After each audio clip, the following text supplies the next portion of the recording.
അമേരിക്കയും ഇറാനും തമ്മിൽ 108ാം നാളിലേക്ക് കടന്ന കടുത്ത യുദ്ധത്തിന് അന്ത്യം കുറിച്ചുകൊണ്ട് ഇരു രാജ്യങ്ങളും ഒരു താൽക്കാലിക സമാധാന ധാരണാപത്രത്തിൽ ഒപ്പുവച്ചിരിക്കുകയാണ്. G7 ഉച്ചകോടിക്കായി ജനീവയിലെത്തിയ അമേരിക്കൻ പ്രസിഡന്റ് ഡൊണാൾഡ് ട്രംപും വൈസ് പ്രസിഡന്റ് JD വാൻസും അമേരിക്കയ്ക്ക് വേണ്ടിയും ഇറാന്റെ parliament speaker Muhammad Baqir Ghalibaf ഇറാന് വേണ്ടിയും ഡിജിറ്റൽ സംവിധാനത്തിലൂടെ ഈ ചരിത്രപരമായ കരാറിൽ ഒപ്പുവെച്ചത്.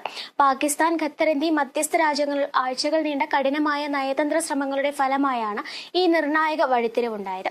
വരും ദിവസങ്ങളിൽ ഇരുപക്ഷവും തമ്മിലുള്ള തുടർ ചർച്ചകൾക്ക് വഴി തുറക്കുന്ന ഈ കരാർ വെള്ളിയാഴ്ച ജനീവയിൽ വെച്ച് നടക്കുന്ന ഔദ്യോഗിക ചടങ്ങിൽ ഇരുവിഭാഗവും നേരിട്ട് ഒപ്പുവെക്കുന്നതോടെ പൂർണ്ണ അർത്ഥത്തിൽ പ്രാബല്യത്തിൽ വരും. ഈ ഉടമ്പടി പ്രകാരം കഴിഞ്ഞ ഏതാനും ആഴ്ചകളായി ഇറാനുമേൽ അമേരിക്ക ഏർപ്പെടുത്തിയിരിക്കുന്ന കനത്ത നാവിക ഉപരോധം പിൻവലിച്ചതോടെ ആഗോള എണ്ണ വ്യാപാരത്തിന്റെ നിർണായക കവാടമായ ഹോർമൂസ് കടലിടുക്ക് ഇപ്പോൾ ഭാഗികമായി തുറന്നിരിക്കുകയാണ്. ഇതിനകം തന്നെ 3 ഇറാന്റെ കൂറ്റൻ എണ്ണ കപ്പലുകളും 2 ചരക്ക് കപ്പലുകളും ഹോർമൂസിൽ കടന്നു പോയതായും ഇന്ത്യയിലടക്കമുള്ള പോകേണ്ടതായ 30-ലധികം അന്താരാഷ്ട്ര ചരക്ക് കപ്പലുകൾ യാത്രയ്ക്കായി സജ്ജമായി നിൽക്കുന്നതായും റിപ്പോർട്ടുകളുണ്ട്.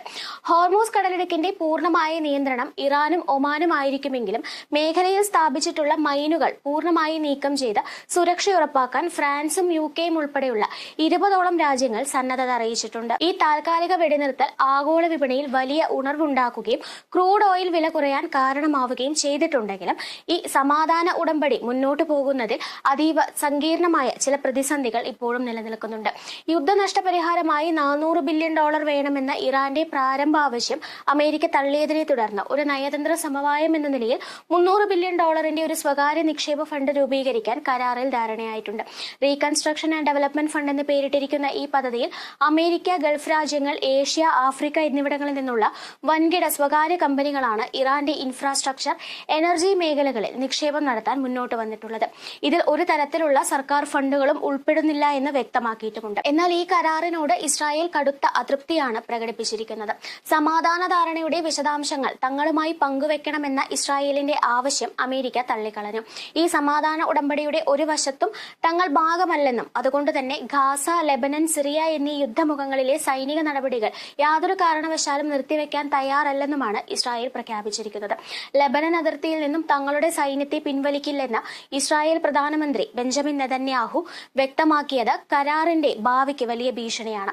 ലെബനനിൽ ഇസ്രായേൽ ആക്രമണം തുടർന്നാൽ തിരിച്ചടി കനത്തതായിരിക്കുമെന്നും കരാർ ലംഘിക്കപ്പെടുമെന്നും ഇറാന്റെ വിദേശകാര്യമന്ത്രി അബ്ബാസ് രാജി മുന്നറിയിപ്പ് നൽകിയിട്ടുണ്ട്. ഈ സാഹചര്യത്തിൽ ട്രംപ് നെതന്യാഹുമായി പ്രത്യേക ചർച്ച നടത്തുമെന്നും ലെബനനിലെ യുദ്ധം അവസാനിപ്പിക്കാൻ ഇസ്രായേൽ ഉത്തരവാദിത്തത്തോടെ പെരുമാറണമെന്നും ട്രംപ് കടുത്ത ഭാഷയിൽ ഓർമ്മിപ്പിച്ചു.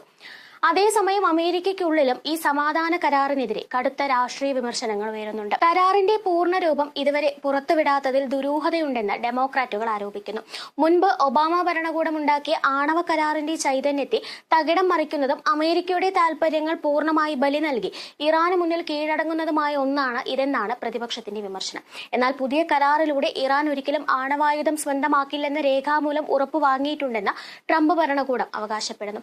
രാഷ്ട്രീയ സമ്മർദ്ദം ശക്തമായതിനെ തുടർന്ന് വെള്ളിയാഴ്ച ഔദ്യോഗിക ഒപ്പുവെക്കലിന് മുൻപായി കരാറിലെ വ്യവസ്ഥകൾ പരസ്യപ്പെടുത്തുമെന്ന് വൈസ് പ്രസിഡന്റ് JD വാൻസ് അറിയിച്ചിട്ടുണ്ട്.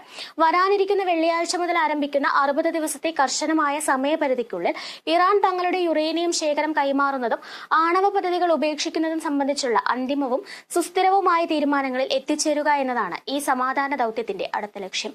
മേഖലയിലെ സൗദി അറേബ്യ, കുവൈറ്റ്, ഖത്തർ തുടങ്ങിയ രാജ്യങ്ങൾ ഈ നീക്കത്തെ പൂർണ്ണമായി സ്വാഗതം ചെയ്യുമ്പോൾ UAE കടുത്ത ജാഗ്രതയോടെയാണ് ഇതിനെ വീക്ഷിക്കുന്നത്. ഇസ്രായേൽ യുദ്ധം നിർത്താൻ വിമുഖത കാണിക്കുന്ന പശ്ചാത്തലത്തിൽ ഏതു നിമിഷവും അട്ടിമറിക്കപ്പെടാൻ സാധ്യതയുള്ള ഒരു താൽക്കാലിക ഉടമ്പടിയായിട്ടുകൂടിയും പശ്ചിമേഷ്യയെ പൂർണ്ണമായും ഒരു യുദ്ധത്തിൽ നിന്ന് താൽക്കാലികമായി രക്ഷിച്ച ഈ നയതന്ത്ര നീക്കത്തെ വലിയ പ്രതീക്ഷയോടെയാണ് ലോക സമൂഹം ഇപ്പോൾ ഉറ്റുനോക്കുന്നത്.